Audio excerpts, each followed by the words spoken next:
Herkese merhaba. Bugün Didim Mavişehir'deyiz. Sizlere denize 200 metre mesafede harika bir villa tanıtımı yapmaya geldim. 4+1 ayrı mutfak, 175 metrekare büyüklüğünde teraslı, panjurlu, akıllı ev sistemli, havuzlu, otoparklı harika bir villa tanıtacağım. Fiyatı gerçekten çok güzel.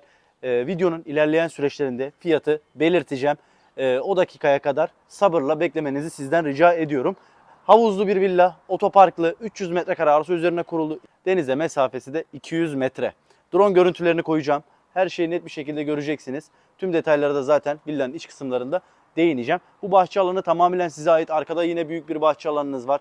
Önü ilk önce anlatıp yavaş yavaş arka kısımlara doğru geçeceğim. Bakın burada bir otoparkınız var. Yerlere parke, kilit taşlar döşetilmiş. Bunları tabii ki eğer ilerleyen süreçte beğenmezseniz tekrardan bir zemin çalışması yapabilirsiniz. Onun tercihi size kalmış.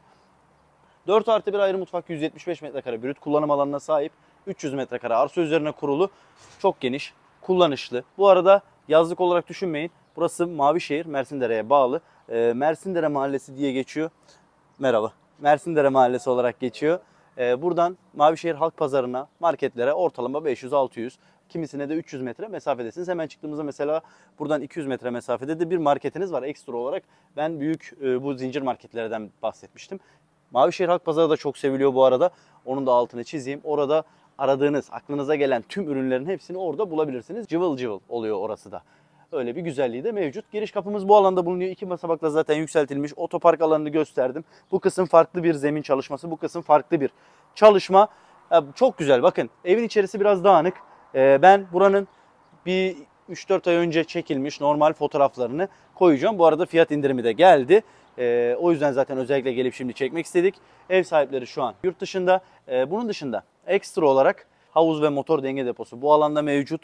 Denize çok yakın demiştim. Drone görüntülerini koyacağım. Evin içerisinin eşyalı, daha düzgün çekilmiş fotoğraflarını da tekrardan ekleyeceğim. Havuz alanınız 35 metrekare büyüklüğünde, belki daha fazladır. Geniş bir havuz alanınız var. Yine buranın da böyle yazın doldurulmuş halini de sizlere koyacağım. Bahçeler biraz bakım istiyor. Malum kış ayını atlattık. Artık yaza girdik. Yeni bir el değmesi gerekiyor işin açıkçası. Villamızda 3 tane geniş balkon.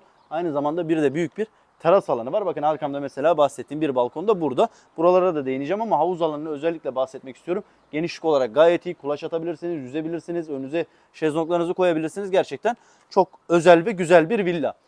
Emsalleri bu arada bakın Efeler Mahallesi'nde fiyatlar 30 milyona dayanmışken, bazı bölgelerde Altınkum, Çamlık, bunlarda çok afaki rakamlar ortaya çıkmışken, yorumlarda da gerçekten siz de dile getiriyorsunuz bunu. Biz de size hak veriyoruz bu arada. Bakın biz bir piyasa var ve bu piyasaya göre hareket ediyoruz. Fiyatları bakın biz belirlemiyoruz. Fiyatları müteahhit firmalar belirliyor. Biz de gidip çekiyoruz. Çünkü elimizden başka bir şey gelmiyor. Müteahhitler yapıyor. Biz satıyoruz. Müteahhitler fiyat belirleyince haliyle yan tarafındaki ev sahibi de 5 yıllık binasına, dairesine veya villasına ona o fiyattan yola çıkarak bir rakam belirliyor. Biz de o rakama uymak zorundayız. Bize soruyorlar. Biz düşük söyleyince ya sen nasıl düşük söyledin diyorlar. Gerçekten çok sıkıntılı bir süreç. Biz elimizden geldiğince aralarından ince eleyip sık dokuyoruz. Size en uygunlarını çekmeye çalışıyoruz. Bu da onlardan bir tanesi. Fiyatı duyunca gerçekten bana hak vereceksiniz. Drone görüntülerini de izlediniz. Denize bu kadar yakın bir villayı böyle bir fiyata almak, 300 metrekare bir de arsası, bence gerçekten güzel. Bir de full eşyalı. Bakın burada bir barbekü var. Daha iyisi yapılabilirmiş fakat bu yapılmış. Bu da gayet hoş. Bunu değiştirebilirsiniz. Ayaklı bir barbekü alabilirsiniz. İçeride bir tane var ama o gidecek bu arada. Ondan bahsetmemiştim. Onu şimdiden söyleyeyim. İçeriye girince de tekrar değineceğim. O kendilerinin kızlara hediye almış ev sahiplerine. O götürülecek. Geri kalan her şey kalacak. Bir tentemiz var bu balkon üstüne ama bu balkonu mutfak kısmından tekrardan anlatacağım. Oraya bir daha değineceğiz. Yavaş yavaş ön kısma doğru gidelim. Klimaları var. Isıtıcısı var, su ısıtıcısı. Güneş enerjisi koymanıza gerek yok. Bakın binanın dış cephesinde bazı kısımlarda aynen söve çalışması, bazı kısımlarda da patlatma taş uygulaması yapılmış. Isı ve ses yalıtımı gayet iyi. Yine çatımızda kiremit çatı mevcut. Bu da uzun ömürlü ve sınıfının en iyisi. Diğer villalarla daha izole bir alan olması için yan taraflara böyle çam ağaçları ekilmiş. Tabii burası 2019 yapımı, 5 yaşında bir villa. Toplam 5-6 tane vardı burada, belki daha fazla, şu an tam hesaplamadım. Biz bir tanesiyle ilgileniyoruz. Burası bir site değil, tamamen bağımsız. Hepsi otoparklı, havuzlu, tüm ücretler, mesuliyetler size ait. O yüzden geri kalan kısımlardan bahsetmiyorum. Buranın güvenlik kameraları takılı değil. Eğer isterseniz o da bir ekstra olarak siz taktıracaksınız. Bu alanda gayet güzel olmuş. Çamaşırları büyümüş bayağı. Evet. Yavaş yavaş içeriye gidelim. İçeride de birkaç anlatacağımız şeyler var. Bu arada bahçe duvarları da taş duvar işçilikle yapılmış. Hem maliyetli hem de kaliteli bir işçilik gerektiriyor bu. Şöyle üstte bir demir bir çıkmamız var. Bu da çok güzel olmuş tabii ki. Yağmur alanında bir anda kapıyı açamayacağınız için misafirleriniz geldiğinde şurada bir kendilerini koruyabilirler. Tabii buna gerek kalmaz. Biz Türk milleti olarak misafirperver bir halkız. Direkt misafirimiz gelmeden o kapı açılır. Gel böyle. Nasıl gidiyorum? Evet, girişte. Şimdi akıllı ev sistemli demiştim fakat buranın akıllı ev sistemi bir tık farklı. Neydi bizim akıllı sistemden çıkarttığımız? Bir tablet olur veya bir telefon boyutunda dokunmatik ekranlı bir cihaz olur. Açar, kapatırız. Bu öyle bir şey değil. Burada bir tane elektrikli bu arada buranın her şeyi. Bu şekilde dokunmatik tuşlar var. Şu en soldaki ile ve en sağdaki biri açılış, biri kapanış. Buna bastığımızda evin tüm ışıkları açılıyor, panjurlar kalkıyor. Kapattığımızda da hepsi kapanıyor. Bunun yönlendirmesi daha iyi yapılabilir mi? Altyapı olduğu için bir tablete bağlanabilir belki. Çok detaylı bir bilgim yok. Yanlış bilgi vermeyeyim. Onu da öğrenir. Ekstra bir böyle bir pazarlık esnası olur, bir şey olur. Siz ilgilenirsiniz. O zaman detayları öğreniriz. Burada bir portmantomuz var. Gömme gayet güzel, içini göstermeyeyim. Özel eşyalar var. Burada bir misafir lavabomuz var. Onu da bir sana zahmet göster. Salon alanına geçelim. Çok güzel, çok geniş bir salon alanınız var. Gayet kullanışlı. İçerisi dağınık, kusurumuza bakmayın. Bunların hepsi çıkacak. Mesela bu bahçe takımı. Hemen şu arkadaki balkonun burası. Aynı zamanda bu aşağıda dış cephenin yani ön bahçenin kendi oturma grubu. Buradaki şezlonglar zaten bahçenin biliyorsunuz. Salıncak var, o da bahçenin. Şimdi bunlar artık kış sezonunu atlattı ev sahipleri. Bu arada yan villanız, iki yan villanız da dolu. Yani buradaki tüm villalar aslında dolu. Birkaç tanesi böyle bizim misafirimiz gibi, ev sahibimiz gibi gurbetçi olabiliyor. Hani o açıdan da sıkıntı olmasın. Yaz kış yaşayabilirsiniz burada. Çok güzel bir L koltuk atılmış. 2 tane sürgülü kapımız var. Birine balkona çıkabiliyoruz. Biri Fransız balkona açılıyor. Aydınlatmalar gayet iyi. Şu ampulleri yakamadık. Yaksak belki çok daha güzel olacaktı ama bu ampuller kesinlikle değişmesi lazım. Daha şık bir avize gelebilirdi. Dön böyle. Burada bir ünitemiz var. Bence arkası gayet şık olmuş. Böyle değişik tipte kullanıyor. Bazıları çok yaratıcı davranıyor. Öyle değil. Bu gayet hoş ve güzel. Yerler seramik zemin.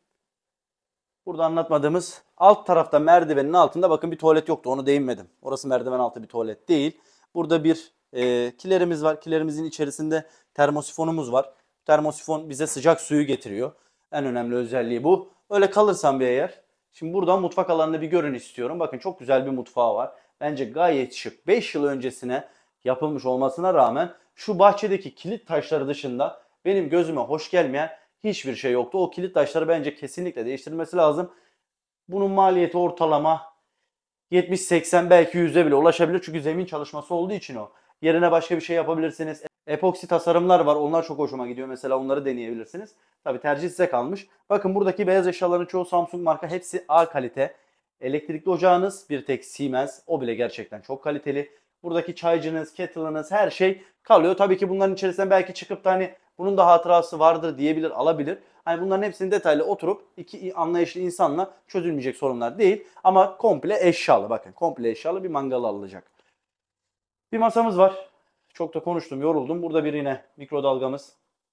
Ondan sonra bir sepetliğimiz var. Buzdolabı falan hepsini gösterdik. Buradaki balkona bir değinelim. Balkona bir bakalım. Ondan sonra tekrardan içeriye geçeceğiz. Bakın güzel bir balkon alanınız var. Normalde bazı villalar tanıtıyorum ben. 7 liraya 7,5 milyona. Bu kadar terasları var. Samimi söylüyorum, bu kadar terasları var. Bazı dubleks daireler tanıtıyorum, bu kadar terasları var. Bu sadece sizin balkonunuz. Bir de bunun 2-3 katı büyüklüğünde bir terasınız var. Yani gerçekten güzel. Gizli gizli panjurlar yapılmış. Şu arkanızda güzel bir palmiye ağacı var. Begonvil etrafınızı sarmış. Gerçekten çok şirin. Denize yakın. Tam bir tatil beldesinde harika bir yazlık alma fırsatı sizlere sunuyoruz. Mutfağı da gezdiğimize göre yavaş yavaş yukarıya çıkalım. Size tüm detayları orada değineceğim.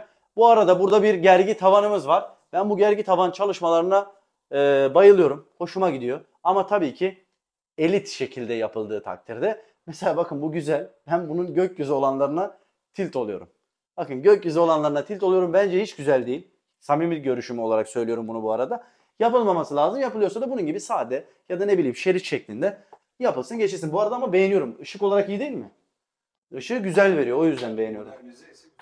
Hayır, modern olursa tabii ki. Evet, geldik üst katımıza bakın. Burada güzel bir kullanım alanı var. Hemen antre alanı yani. Hemen buradaki odadan başlayacağım.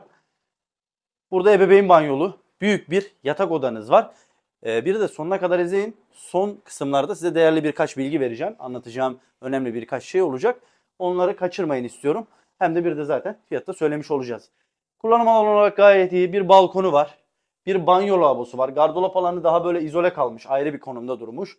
Banyo lavabosunun duşakabini de mevcut. Ev biraz dağınık. Tekrar kusurumuza bakmayın. Size fırsatı sunmak istediğimiz için hemen gelip çekmek istedik. Gel böyle burayı da göster. Bakın bu odanın balkonu var. Hemen arka tarafta bir balkon daha var. Bir yatak odamızın. Sadece bir yatak odamızın balkonu yoktu galiba. O da Fransız balkondu. Ona da tekrar bakacağız. Hemen önünüz yol. Zaten drone görüntülerinde hepsini göreceksiniz. Bu yoldan otobüs geçiyor. Yani dolmuş geçiyor. Şehir içi dolmuşlar. Yine aynı zamanda bu yoldan itibaren Söke, İzmir, kademeli olarak Kuşadası da dahil olmak üzere İstanbul, Ankara'ya kadar gidebilirsiniz. Bir de Akbük yolumuz var. O çok daha iyi. 4 şeritli bir yol. Burası tabii ki 2 şeritli bir gidiş bir geliş. Bir tık eski yol kalıyor burası. Ama burası da Didim'in aslında ilk yerleşim bölgesi. En değerli bölgelerinden bir tanesi. Önümüzde 5 yıldızlı bir otelimiz var. Hani etrafımız gerçekten çok gelişmiş. Pahalı bir muhit. Bakın pahalı bir muhit. Onu atlamayalım. Evet, geldik bir anda buraya. Hemen buradaki odayı gösterelim. Videoda galiba uzun olmaya başladı. Hızlı hızlı odaları göstereceğim. Sonra teras alanına geçeceğiz. Bakın burada güzel bir yatak odamız var. Gardırop, makyaj aynası, işte bu komodinler falan gayet net bir şekilde sığmış. Klima her odada mevcut. Oradaki balkonda sana zahmet bir göster. Klimaların hepsi aktif bir şekilde çalışmaktadır. Yine derli toplu fotoğraflarını her görselin altında, her videonun, her odanın altında zaten siz görüyor olacaksınız. Bakın gayet geniş. Gayet kullanışlı. Buranın dediğim gibi evet bir Fransız balkonu vardı ama bu bile gayet iyi. Bence burayı bir misafir odası da yapabilirsiniz. Ya da küçük bir çocuğunuz varsa ona erkek kız fark etmez. Bir güzel bir oda ayarlayabilirsiniz. Tercih sizin. Burada bir banyo lavabomuz var. Sana zahmet giriver. Çamaşır makinesini kabinletmişler. Üstüne bir kirli sepeti koyabileceğiniz alan var. Genişliğini bilmiyorum. Baktım biraz sağır mı gözümde kestiremedim. İsterseniz kurutma makinesinde koyabilirsiniz. Kapaklar sökülür öyle bir durumda. Priz vardı bu arada ama. Priz vardı yapılabilir. Evet, triplex bir villa en son kattayız. Burada bir kiler alanımız var. Hafif sona doğru eğim alıyor. Ama eğimi de bence gayet iyi bu arada. Şöyle burayı da göster sana zahmet. Gel bu yatak odasını gösterelim. Evet. Son yatak odamızdayız. Gördüğünüz toplamda dördüncü yatak odası. Kullanım alanı olarak gayet iyi. Bakın benim boyum 1.71 bu alana kadar hala gidiyor. Buradan sonra hafif 1.50'lere kadar düşüyor. Ama zaten yatacağınız için herhangi bir sorun yaşamazsınız. Bakın kiremit çatının faydaları. Şu an hiçbir şekilde burası sıcak değil. Dışarısı gerçekten çok sıcak. Artık zaten video çekerken yoruluyoruz. Verdiğimiz emekleri lütfen görmezden gelmeyin. Kanala abone olup videoyu beğenmeyi unutmayın. Arkamda bir gardırobı var, kliması var. Buradan bir terasa çıkışımız var. Fakat buradan da terasa çıkış olduğu için antre alanından oradan geçeceğim. Buradaki banyo lavaboyu göster, devam edelim.